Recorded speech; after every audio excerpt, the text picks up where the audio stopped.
Hi, everybody. Welcome to the Zedlegal Podcast. It's your favorite lawyer, Mr. B, Chisensi Banda, CB. You know the vibes. Today is a very special day. I am in the presence of greatness. We have today our guest who's an advocate of the High Court for Zambia.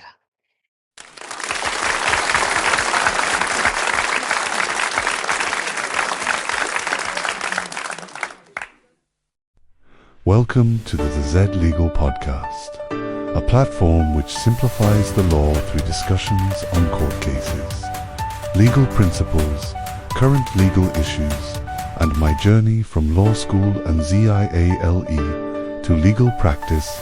Join me for practical insights on law, justice, rights, and the legal profession. And it is really an honor to have her come and have this conversation with us today. So, my guests, you're welcome. Kindly introduce yourself. Thank you very much, Cincy. My name is Malango Chikoye. As Cincy has alluded to, I am an advocate of the High Court, one that was admitted in 2025 on 24th June. Okay. And you're not putting across one important detail.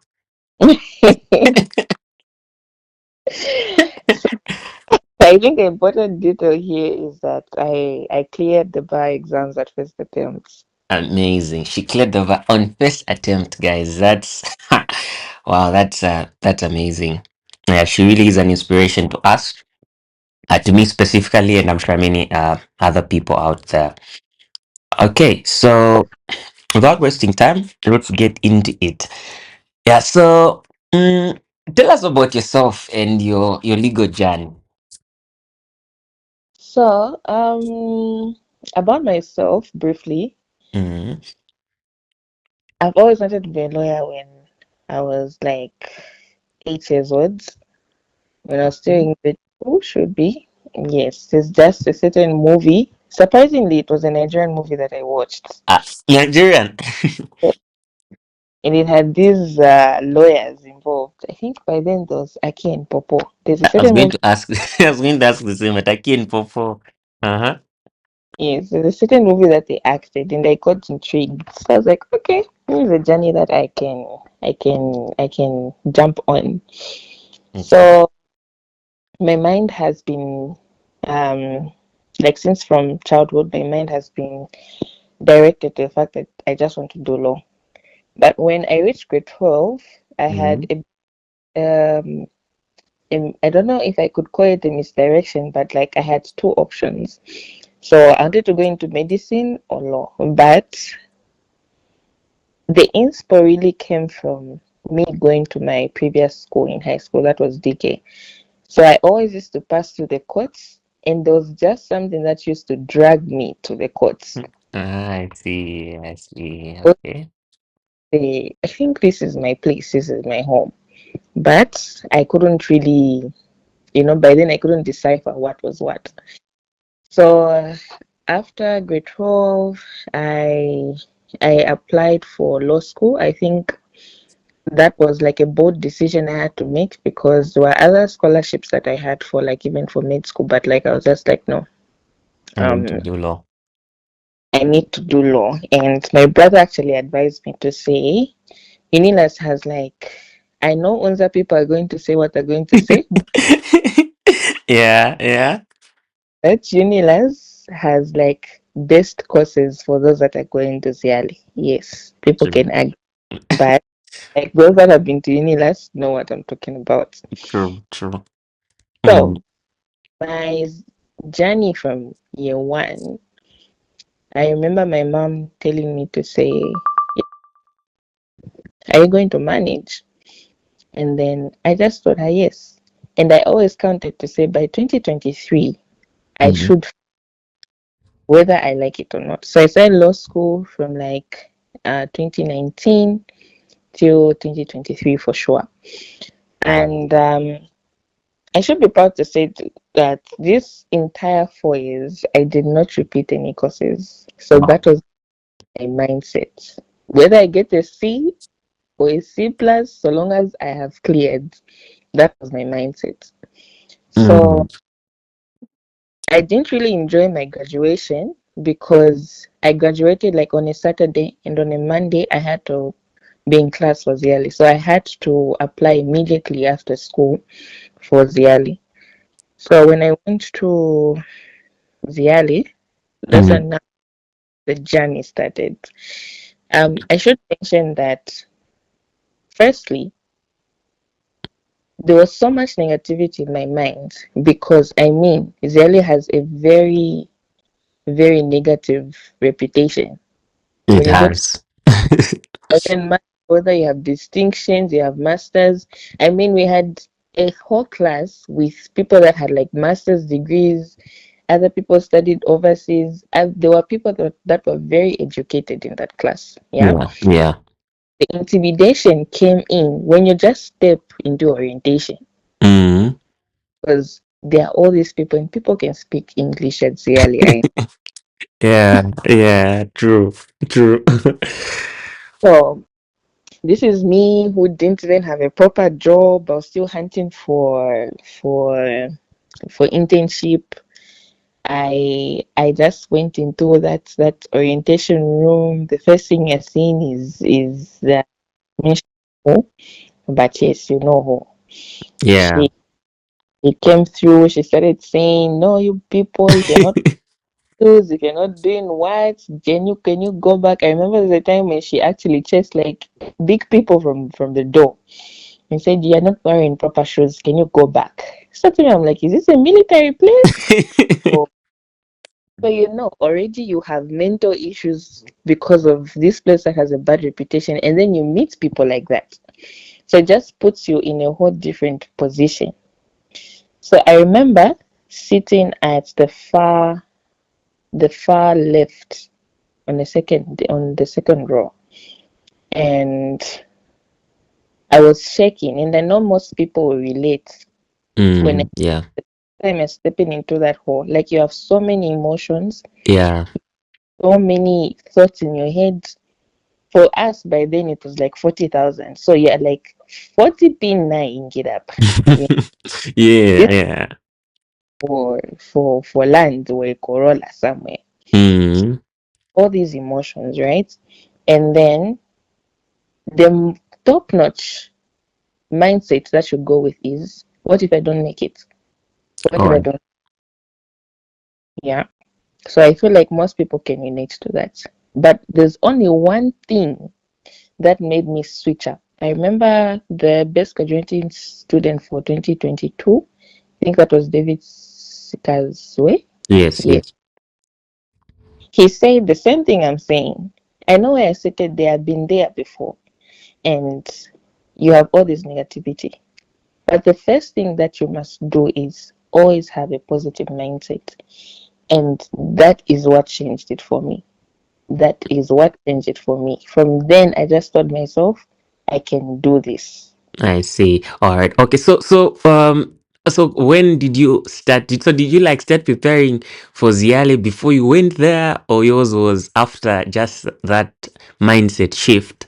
That's when you started now, like, yeah, the ball. What's the English has gone. Yeah, but you get my question. At what point did you start preparing ZIALE prior to going there, or maybe you got serious after that mindset shift? So remember, I said that when I was going into my first class Yes. orientation, this was like Friday. In Saturday, we are graduating at Unilas. Yeah. Yes. So I wasn't aware about anything at ZIALE. I didn't know. I knew there were like 11 courses. I didn't even know what courses they were. I didn't know lecturers. I started getting serious like after 1 week of classes because I was everywhere the place. I see. I see. Classes because I discovered there's some certain courses that have like the same information, like Mm-hmm. superior subordinate course. The first time you're having those classes, you will see that most of the things are linked to one another, even even criminal. So True. most of the courses, most of the heads, I was just like, okay, let me navigate, let me see what is what. So after a week, when I just had those physical classes, I think that's when I just told myself, I'm like, the positivity is there, but I need to have a strategy for me to study. I see. Which is good. Now it even leads us to the next question I was going to ask you, which is so how's your study routine like? So for me, when like I after the 1 week of realization, I just like told myself to say, I think what can work for me is like studying what we've learned. So my routine was like this. When I wake up at probably 6:30, prepare for work. That is the internship. And just a tip, please make sure you're attached to a place that they will allow you to study. And True. Okay. this Okay, so maybe even just before we go there, people are struggling with internships. Like most people are struggling to find internships. What would you say? Like, how would you? What advice would you give them? honestly, for me, the place that I was at, my internship, it was just one area of law, criminal law. That's it.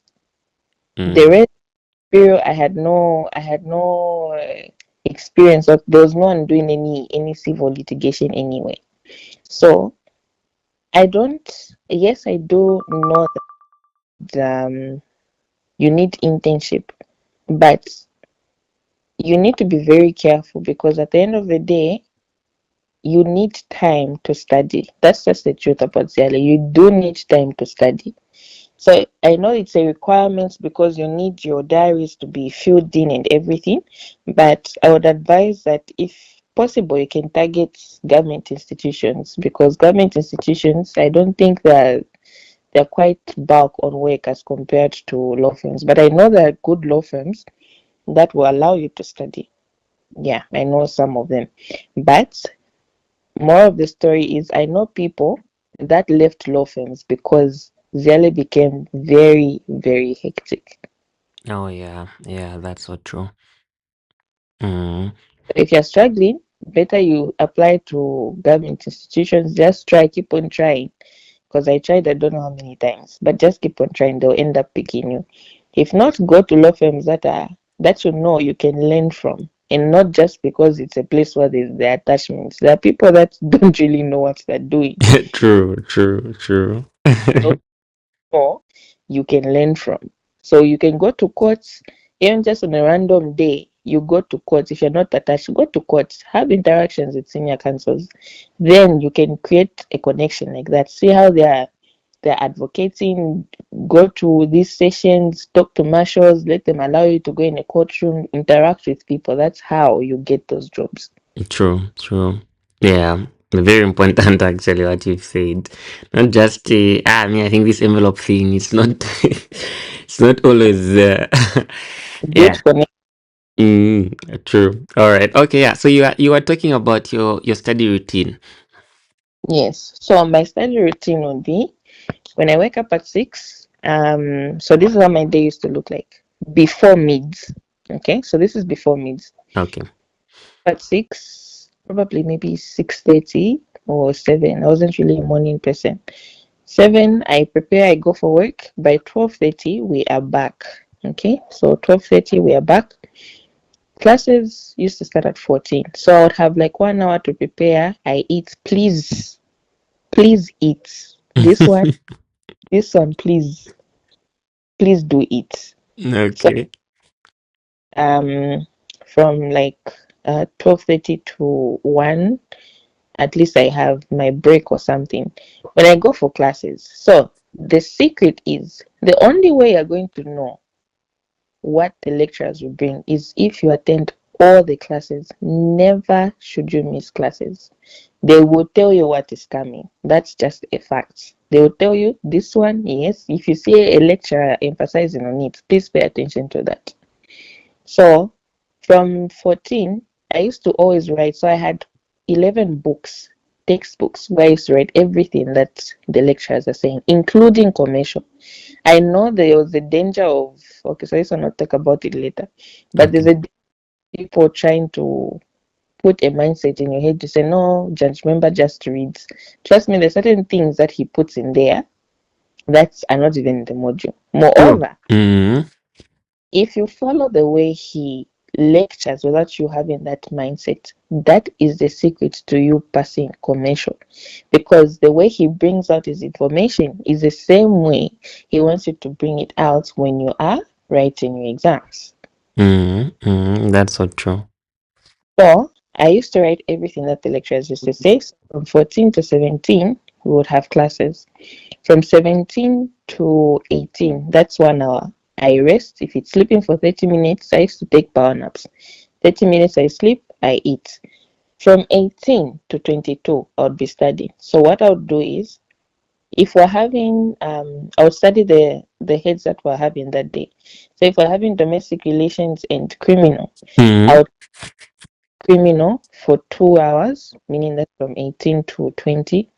And then from 20 to 22, I'd be studying domestic relations. And I always used to draft. Ah, I see. Okay. So if the earlier you start, the better, because you won't have any workloads as much to do. So from 18 to 22, I'd be studying. From 22 until the following day, 8 hours, I would sleep. So if I'm getting you correctly, you're just studying 2 courses a day. Yes. Okay. So in a day, I would study 2 courses, but that would be dependent. Sometimes, if we're not working at at my workplace, I would go maybe at 10, maybe study two, and then after, so maybe in a day I would even study four or two, but mostly it was just two I because see. I like I said, I started like from week two, so I didn't have so much workload. And the secret is consistency. I see. Okay. Consistency in the studying, right? And Since in the studying in the classes, because you will mm, not workload. I see. Okay. Okay. Okay. Did the study routine change after the meet? So after the meets, the study routine changed. So after when I got my meets, trust me, by meets you would have covered a bulk of things. Okay, so there's a temptation of not wanting to study because you've covered a lot of things, Yeah. and like fire just burns. It's just something that happens after meets. I don't know if I was the only one. No, true. I experienced it too. Like after the, it's like the energy.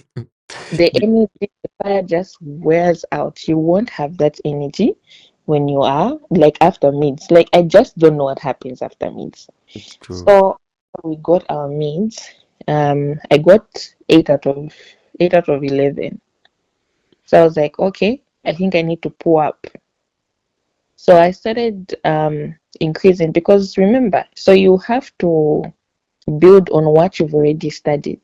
By the time it's mid, you'd have covered a lot of things. So like that was your foundation. Now what you need to do is have have your finger on each of the courses. So So just wait just there. So when you saw your mid results, is it something that you are expecting, or you are were you expecting that there's some courses that you suddenly fail, or it came as a shock to you? so for some certain courses, in as much as it came as a shock because of the results. Yeah, like the marks I got. I'm like, okay, I didn't expect to get this. I expected higher, or I didn't expect to get this, I expected less. Okay. So I knew I was going to get, I was counting myself in the eight or seven. Okay, I see. And I think there's only one code, one head that made me fumble a bit, even when I was writing it. That was superior. But for mids, I felt superior. Evidence came as a shock, a very big shock. And then I also felt ethics. Ah, ethics one day. Yeah. Anyways, yeah. Okay. Okay.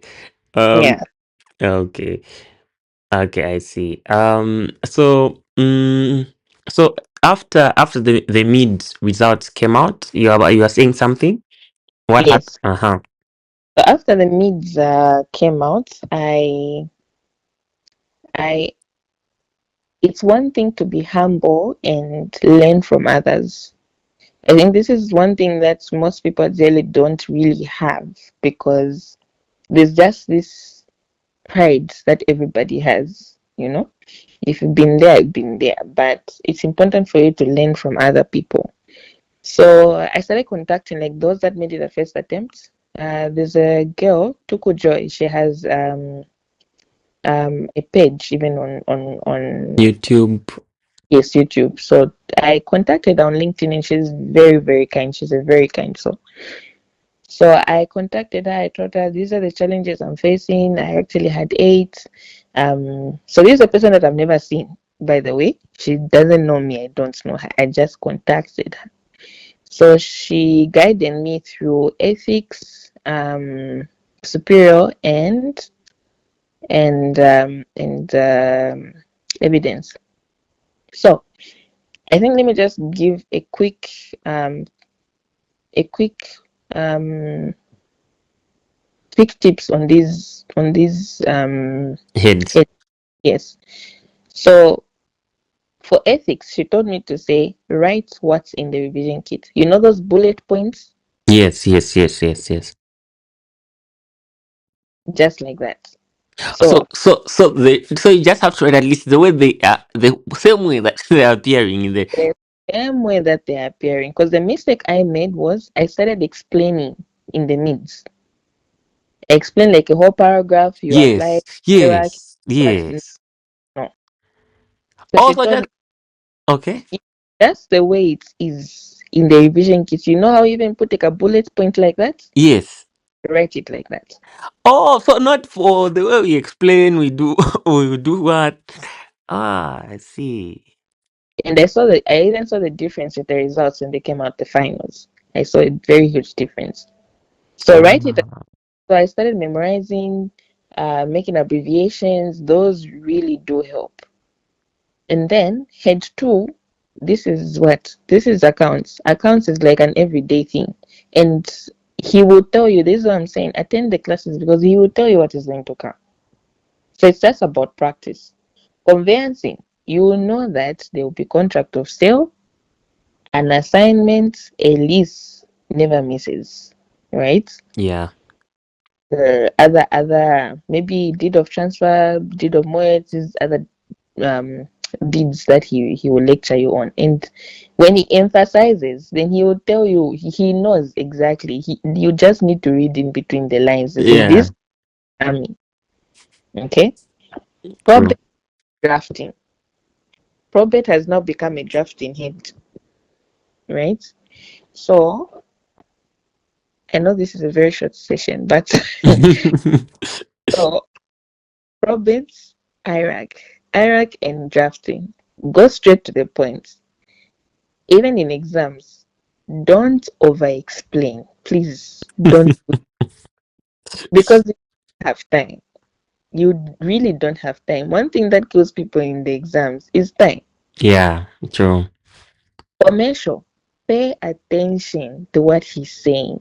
First, don't apply your mind to the fact that he's reading. No, first erase that. There's a certain way the judge flows. Okay? There's a certain way the judge flows. You know, all those linking words, however, what, that's how he expects you to write in the exam. Just pay attention, get a recording, pay attention to exactly how he flows. Then you'll know how to write commercial. For head six, I can't say a lot because my lecture was different from what I'm hearing now that you people have drafting now. Head six is which one? Company. Company. Oh, company. Oh, yeah, yeah, yeah. Okay, yeah, okay, yeah. True. Yeah, there's a different man now. There's a different man. So that one I can't really advise because I don't know what is there. Mm. Or Simeza. Simeza is very mysterious. very mysterious. But one thing I'll tell you is commercial and and um and Superior. go hand in hand. All these facilities, the what, he will ask you something, a debenture, a what, he will ask you something about commercial. So make sure you know a bit of commercial, because he would want to trick you on the causes of action. He's going to trick you on the parties. True. So at least drafting is your bread and tea. When you have those marks in the High Court for Zambia, what, at least you have marks. You already know what to draft. Okay, so superior is about draft, understanding the causes of actions. From there, even the other ones you can galavant a bit. I'm not saying galavant, but like, because he won't tell you like in subordinate code to say draft this. No, he will tell you draft the requisite application. So just be familiar with a lot of past papers. I use a lot of past papers for superior because he repeats questions sometimes. But for us, he showed us Pepe. He didn't do that. That fail to say, okay, here there's something. And then subordinate code, I think that's a straightforward one. That one I can't even speak much about it. Domestic relations, pay attention to what she's lecturing. If you've seen that she's emphasized on something, please. And plus, all the precedents are behind the act, the Matrimonial Causes Act, the one from England. Everything is behind there. But that shouldn't make you lazy to say you won't draft, because you will not have the luxury of time to go to the act and start getting word for word. No. Okay. True. Mm. So criminal, very simple man, or very simple judge. Cancel, you've been contempt. Very simple judge. Yeah. It's just Iraq, that's all. He even tells you to say he does not expect you to start narrating 4 cases on the same principle. No, you're wasting time. If it's just an act, please put an act there. If it's a case such as using, put one case. There's no need of you bringing 5 cases over the same point. No, it won't give you marks. So he's very simple. It's just Iraq. That's all. And all the draftings will come. So for evidence, just write as it is. The same way in the revision kit it is, you put the issue. If it's hearsay, circumstantial, write them like that. Don't start explaining whether or not there was what. No. Especially Unilas people. Yes. Mm. It's as people just write the way it is in the revision kit. You even indicate, you underline issues or issue, circumstantial evidence, direct evidence, and the like. The law, you explain the law. So the pointers are that if you've seen how he's analyzed his law in the revision kit, you start with the definition, you talk about the cases that are aligned with what you're talking about, the principles that are being brought out. When you do that, apply the facts to the things that you've stated, and then you conclude the same way he's guided in the revision kit. That's how it should be. Yeah. So that's what I applied after mids. So after mids, I started studying like 6 courses. Yes. So 6 or 5. So in the morning, I wasn't really a morning person. I'm a night person. So in the morning, I would study. Maybe 1 hour I do accounts, another 1 hour I draft in superior. I used to maximize on those ones that I failed, especially like before the night. I never really compromised my night timetable. No. So in the morning, I'll do maybe the 3 that I failed. And then at night, I also maximized. I started doing the courses that we'll be doing that day, plus maybe another course or another one, just for 1 hour. Okay, so that maximizes like many things, because then remember your foundation has already been laid. So what you'll be doing is revision plus you also getting other information that you might have learned after mids. So I that's how see. my studying. Okay, so how were you in any study groups? Oh, yeah, were you in any study groups, mentorship? And as you answer that question, also answer what you think the common mistakes, or maybe before we get to the common mistakes students you think students make, how you managed stress and avoided burnout. Because I mean, studying 6 courses a day and bearing in mind that you still had a job, how? Yeah, maybe that speaks to that. So how I managed my stress. So Fridays and Saturdays were like my resting days. Okay. So Friday, probably let me just say the entire weekend. So you need to know yourself. You really need to know yourself. Like I said, I'm not a morning person. That's why I never like used to wake up in the night to study. No, that wasn't me. I used to sleep. Please sleep. Body to graduate. Yeah. Yeah. Um, for us, luckily for me, we were given like study break at my workplace. So I never really used to go for work in the morning. Instead, I would utilize the time to either sleep or study the way I've stated. So I'll wake up maybe at 9, 10. I study for an hour or 3 hours straight for the different heads. When you are studying at least for 1 hour this head, another hour this head, another one just like that, it's much easier actually for you to focus, because then you're not on one head for the rest of the 3 hours or the 2 hours. Because remember, you'd have already laid the foundation before the mids.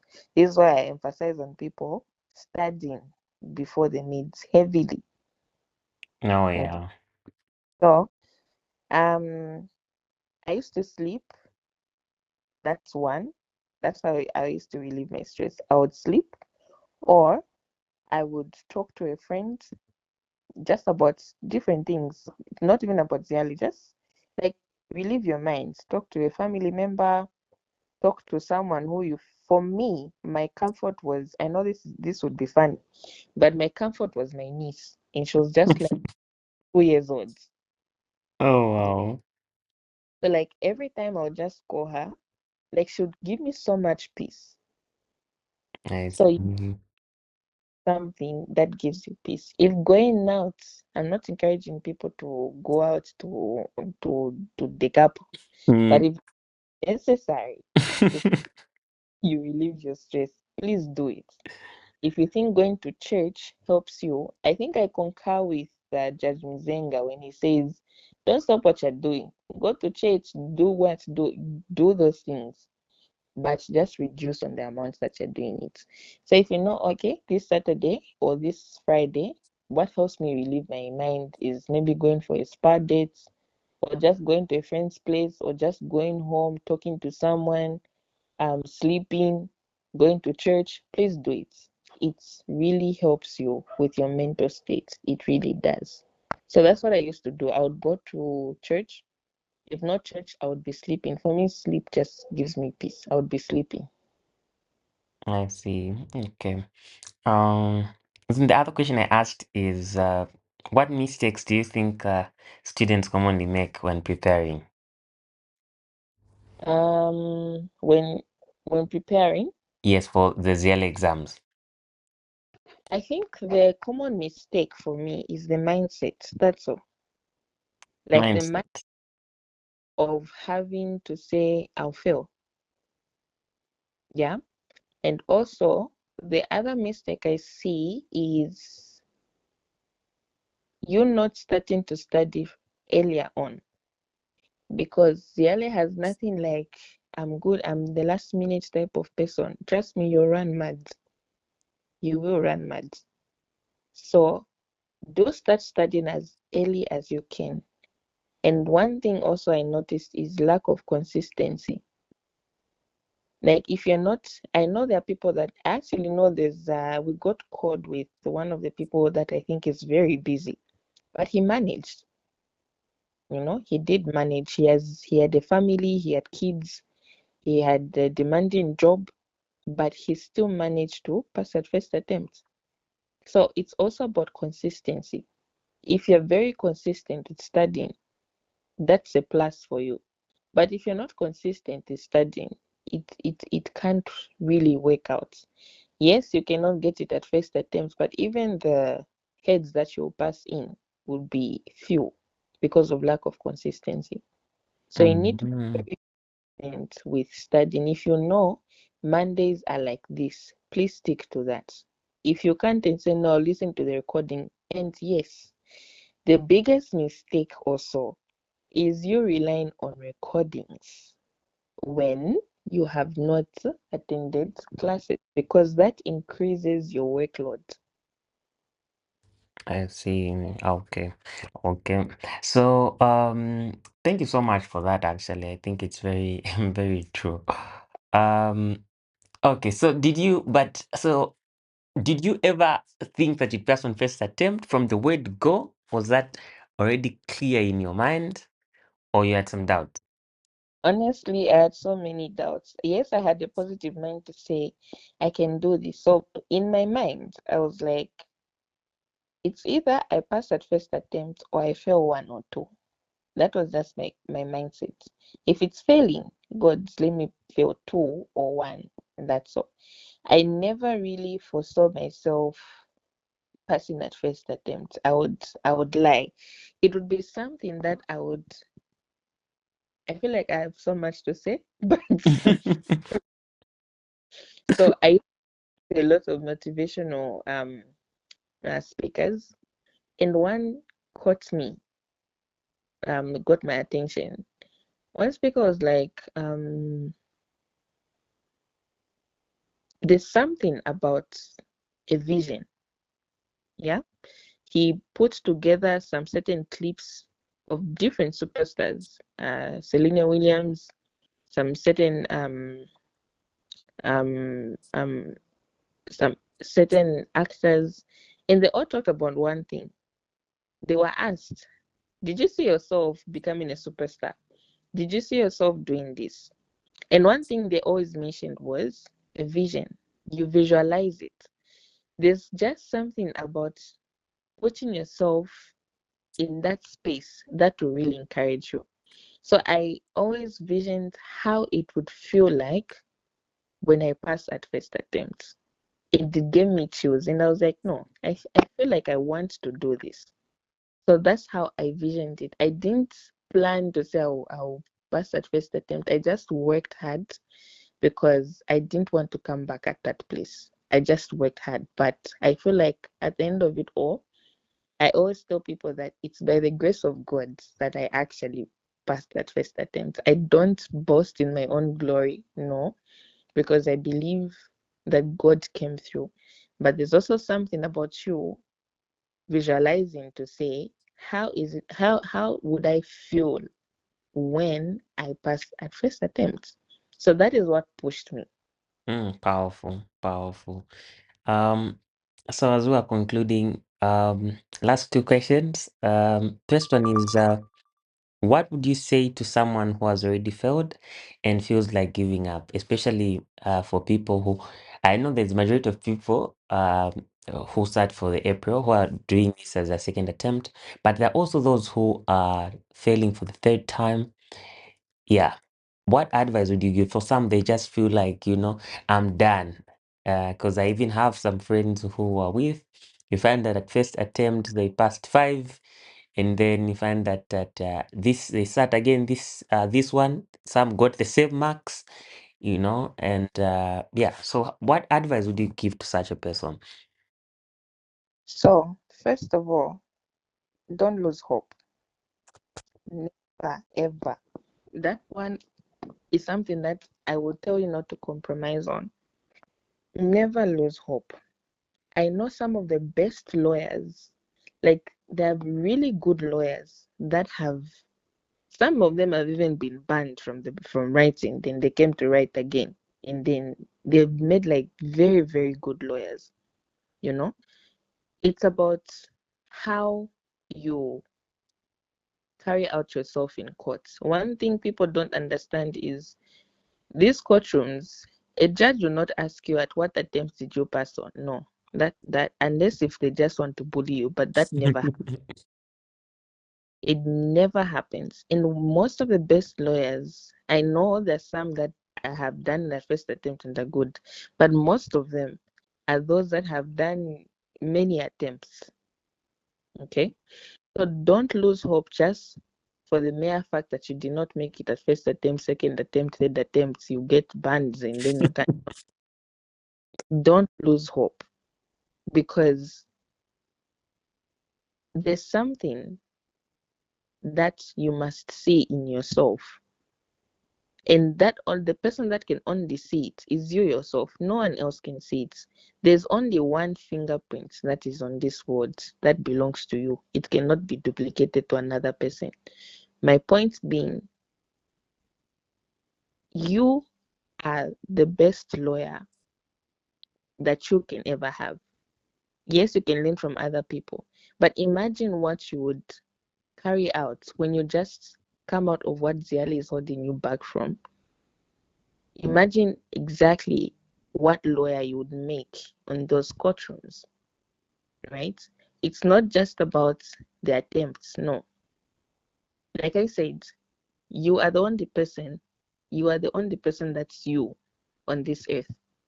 So what you have to contribute to the legal department or the legal world is more, and it's very valuable. Never disqualify yourself before you exhaust all the attempts. Unless if ZIALE just says no, go. Yeah, yeah. Um, But yeah, thank you so much. That's really deep. I'm sure people have also been encouraged, and I know many others have been encouraged by that timely advice.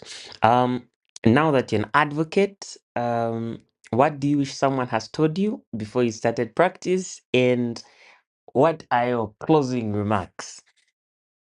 I'm so sorry, what did you say? The first question? Like I was saying, and now that you're an advocate, what would you wish someone had told you before you started practice? And Hmm. yeah, is it I okay? So is it what you imagined? Yeah. know. I, I was taught that you'll be having like it's like a whole different exam again. Like practice is so different from what you're taught at ZIALE. I feel like ZIALE is just like 1% of what's out there. They'll teach you how to draft, but they'll never teach you the art of advocacy. So if you want to do litigation, you want to do um like maybe meetings with other people, corporate world and the like, that's a whole different sector, because you'll be dealing with other companies or you'll be dealing with the courts, which is a whole sector again. So I wish somebody told me to say, um, you need to be prepared more. Go to court more, learn advocacy. The advocacy that we do at ZIALE when State Council Shonga, State Council Lungu do when they come. Yes, there's certain things that you can learn, but the real world is rough, because you will meet judges that will throw a lot of comments at you, but you need to stand strong. So my encouragement would be that, firstly, you can't know what you're good at if you don't try. So this is the time to make your mistakes. This is your time to learn. Most advocates want to make money so fast, but trust me, you can't make money so fast without you having clients. Yeah. Mhm. So do build networks. This is the time to build networks. It doesn't matter whether you've been admitted to the bar or not. The fact that you've been at ZIALE is more than enough. Okay, because there are people, I know there are people that would advertise to say for those that have even gone to ZIALE, not that necessarily you have your practicing license. No, there's just something about you being at the bar.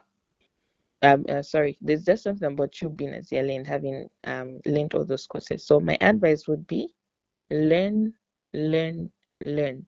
This is your time to make the mistakes that you can make. This is also your time to learn from other people. Network, if possible. Like I said, if I was bold enough back then, I think I would have been going to some of these courtrooms, seeing the advocacy that these lawyers are doing, approach them, talk to them. Oh, I like how you did this. In as much as we are not attached to your firm, or I am not attached to your firm, is it possible if I can be coming for, I can see your diary, I can see how you are exercising your advocacy skills. I think that builds relationships. There's so many little ways that you can build relationships with these people. So please do learn from mistakes. Please do learn from your superiors. It's important. Once you give yourself at least 3 years to learn, that's when you know what you're good at. If you're good at probate, if you're good at criminal law, if you're good at civil litigation, I think when you diversify, you will know what you're good at. So at the end of the day, make a choice. But now, please learn.